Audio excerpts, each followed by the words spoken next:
This is a hard decision, but I'll be taking my talents to South Beach, says LeBron, immediately sparking cheers in Florida and tears in Ohio.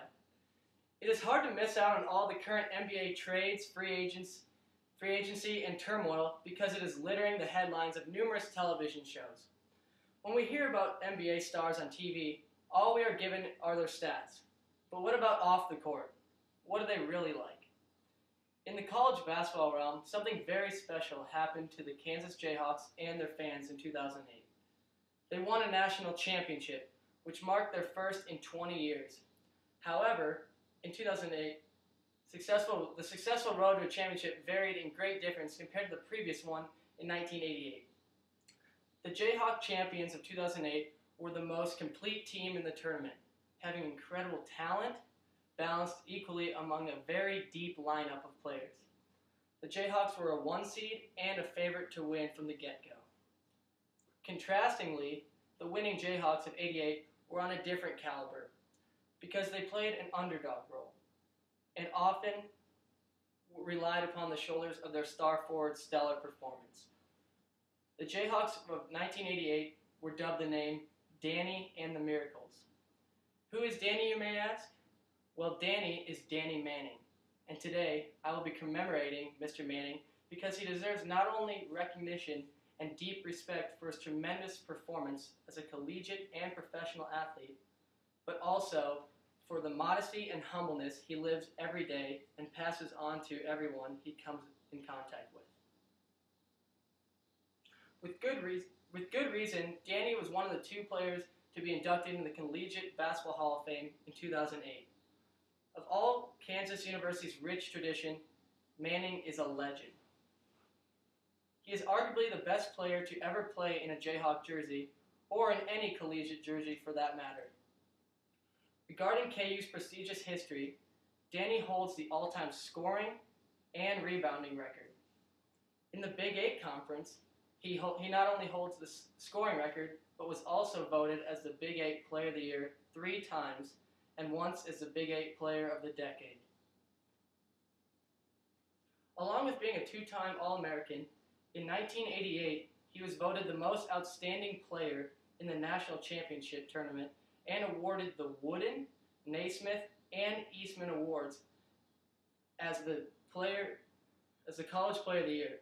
Surely by now, one can understand the incredible amount of success Danny Manning was directly responsible for regarding Kansas's previous championship and men's collegiate basketball as a whole.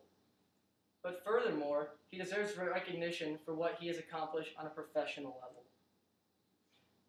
As far as honors go, he was the #1 overall pick in the 1988 draft, and in Danny's NBA career, he played in back-to-back All-Star games in 1993 and 1994, served on the NBA's Player Association, as well as winning the Six-Man Award in 1998. However, these achievements are only a fraction of what he could have done. All throughout Manning's professional career, starting only 26 games into his rookie season, he suffered from a knee injury and played only to a percentage of his fullest abilities.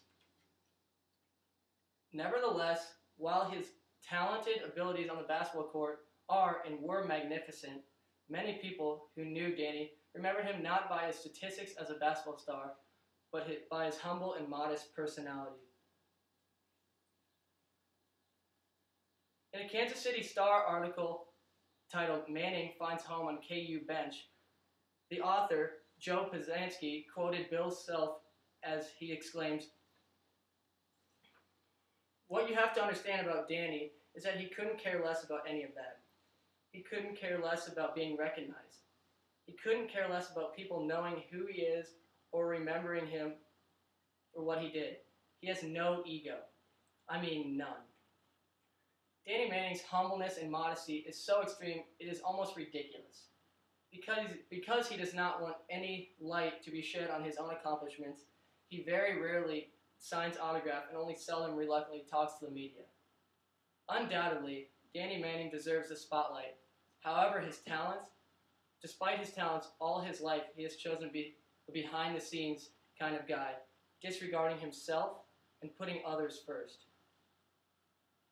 In a Lawrence Journal World article titled Manning, the Best, when asked about what kind of teammate Danny was, Manning's old teammate Otis Livingston replied, "He was the best, going into that year, having never met him. I had an impression of the number one player in the country, an idea of how he would be, but that was the complete opposite. Manning was a down-to-earth kind of guy. He would give you the shirt off his back." Another one of Manning's old teammates, Scooter Berry, said, "He was so humble, it actually became a fan of his. And being a player myself, I can't say I'm a fan of too many other players." The last former teammate of Danny's to comment in this article was Marvin Maddox. He said, "To this day, if I needed something, I'm going to call him and he'll help out." On and off the court, Danny has been a class act. Danny deserves further recognition for his continued leadership and direct involvement in KU's most recent national championship as an assistant coach for Bill Self. On Danny Manning in a coaching position, current head coach of KU, Bill Self, is quoted in the Kansas City Star article above saying, "He's very knowledgeable. Of course, there are a lot of other guys who are very knowledgeable, but the difference with Danny is that when he says something, the players probably listen to him more than they listen to anyone else because how much respect they have for him." I mean, if you're a younger player, who would impress you more than Danny Manning? He has done everything that you hope to someday accomplish. Bill Self, along with others who know about Danny Manning, speaks the truth about him. Regardless if Danny doesn't want the recognition for all of his accomplishments, and regardless if you are a Mizzou or K-State fan, or you just don't like KU in general, it is nearly impossible for anyone to say that Danny Manning does not deserve the respect and commemoration we are trying to give him today. He is not only a basketball icon, but he is just an overall genuine man.